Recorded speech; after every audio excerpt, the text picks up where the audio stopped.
What's up, snake fans? Dave Palumbo here for Muscle Serpents Daily, and I have my beautiful female green anaconda here. Any of you guys have been following me, this snake has eaten nothing but baby frozen chicks its entire life. I've had it since it was basically born at 1 day old, a friend of my brother, and she doesn't like eating rodents yet. She will only eat chicks, but she loves her chicks, and she's growing. Look at her. I mean, literally one chick. I mean, very infrequently will she eat two. She eats one a week, and she's putting on some good, she's girthy already.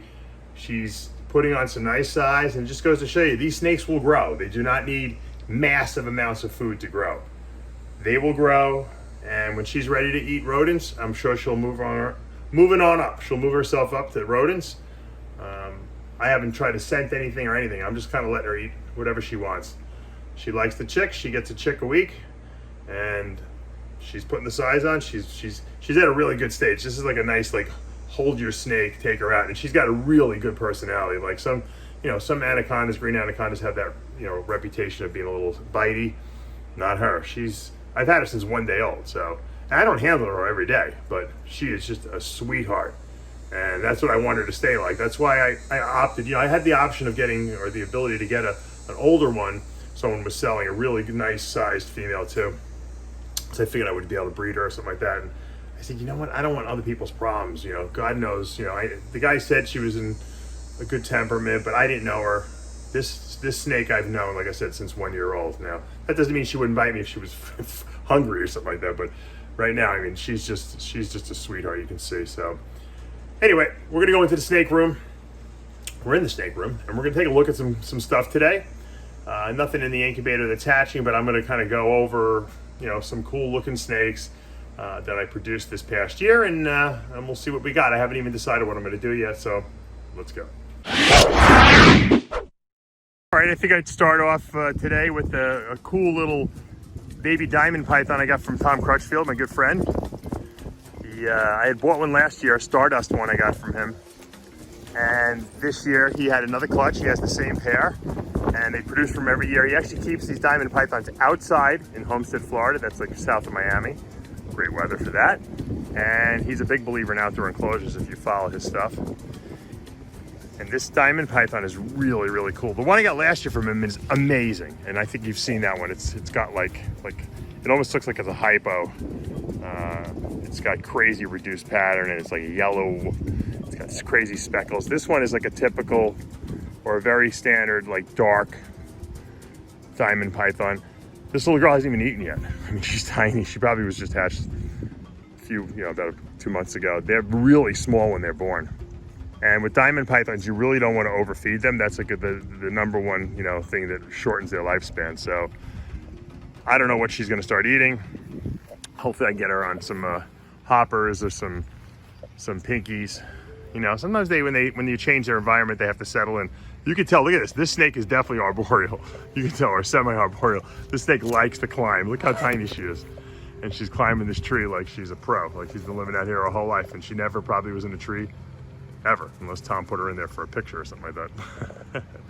Anyway, diamond pythons are great. I haven't tried to breed them yet. Obviously, I'm still growing mine up, but they got to have some serious age on them, and you got to grow them slow, and then you got to really cool them. So I don't know, maybe I might be putting mine or create some outdoor enclosures for my diamond pythons in the future. Right now, I'm just trying to get a couple of girls and grow them up. I think they're the really cool pythons. I love my my carpet, so this is like probably one of the cooler carpet family, or Morelia as we call it, pythons out there. And they get a nice size. I mean, but they're really cute when they're little. Sticking with the carpet python theme, here is a 2019, look at those eyes. That's an Axanthic het snow, or Axanthic het albino, 66% that I produced. Oh my God, in the sun, look at those eyes.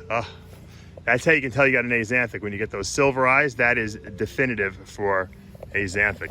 And it doesn't get much more silver than that. Oh my God, look at those.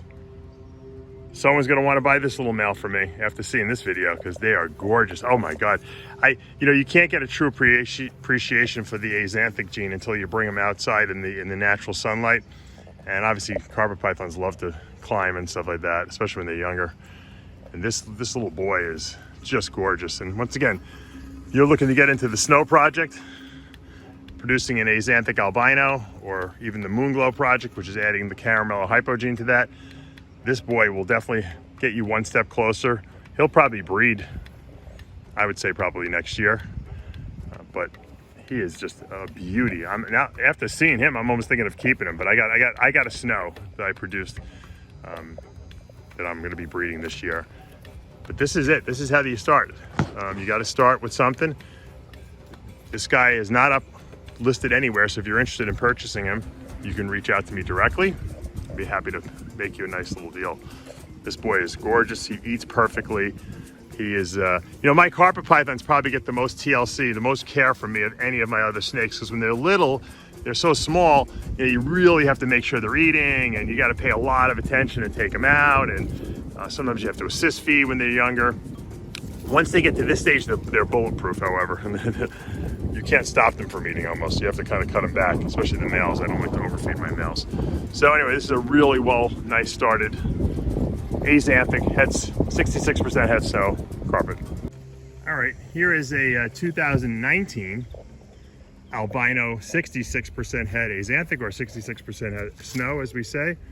And she's not as big as you would think, because she was a very, very trouble eater when I first got her, or when I first produced her. I should say, I didn't get her. I made her. And she just did not want to eat, this little baby. And I thought she was going to be one of these ones where we're going to have to just write her off.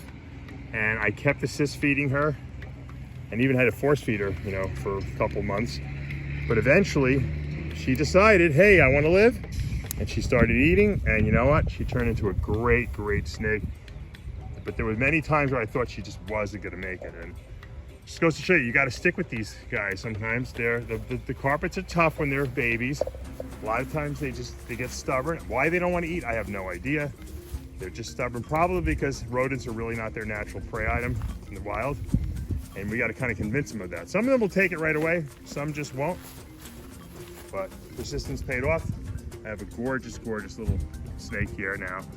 And once again, she's got age on her. Even though if her size isn't that big, she'll catch up now because she's eating really well. And I just love this little girl. So once again, this is an albino that's 66% head on Axanthic. Axanthic being the gene that removes yellow. And she hopefully will go on to produce, maybe prove out to be Axanthic and produce some snows for me in the future. And here's a little update on her brother. Same age, same litter mate to that female I just showed you. He's bigger than her. And I keep my males really small. And he was a good eater right from the beginning. But I don't want my males to be big. Normally the female would be much, much bigger. But once again, I told you, she was a snake that just did not want to eat. He's always been a good eater. I have to hold him back because he'll eat every single week if I feed him, and he'll eat a lot. So, but he's ready. He's going to breed this year for me, I hope. And as you can see, the snow carpet python is not a completely white snake. It's almost white. You can see the yellow is completely faded out, but there's so much yellow in the snake that we used to create the double hets, which was an IJ, or Irian carpet python, that when you remove yellow, you don't get it all out. The Axanthic gene does not remove all yellow. It gets rid of a lot of it, not all of it. Albino obviously gets rid of all the dark pigment, all the melanin. And now to get rid of all this yellow, we have to go one step further, and we have to add either a caramel gene or a hypogene. And that's hopefully what I did. I'm going to show you the Moonglow. We've shown you this before. People always ask me for updates on it. But I'm going to show you a Moonglow, and I think another snow that I produced actually this past season. Same parents. This year was going to be, actually the Moonglow it has a different daddy, but this year will be the first year that this guy is going to breed back to his mama. We're going to try to make a bunch of snows to make them available so that you guys can pick up some snows, some visual snows next season. That's the goal. So far I've had so few that I'm just not selling them, but next year if we produce a bunch of them, my goal has always been to be able to produce white carpet pythons that I can sell for a reasonable price to people, and because they're just such gorgeous creatures. Look at this. I mean, that is just a gorgeous, gorgeous animal. All right, this little baby just ate yesterday, so I don't want to take him outside and traumatize him. Matter of fact, I've never even sexed him, so I don't even know if it's a male or female, but pretty much, this is a Moonglow. It's an Albino Axanthic with 1 copy of the caramel gene. Almost positive of that. We'll find out as he gets older. He's about as white as I produced in Carpet Python, and he's the future of the breeding project, or she, depending on what it is. And just love this snake. She's not the easiest eater though, or he. I'm still assist feeding, but she's obviously putting size on and growing. Hopefully she'll start eating on her own. Gorgeous white snake. All right, guys, that's going to be it for today. It turned into Carpet Python Friday here at Muscle Serpents Daily, and you know, I just got carried away. I love the carpets, and I don't show them enough, and I know all the Morelli people out there love to see the carpets.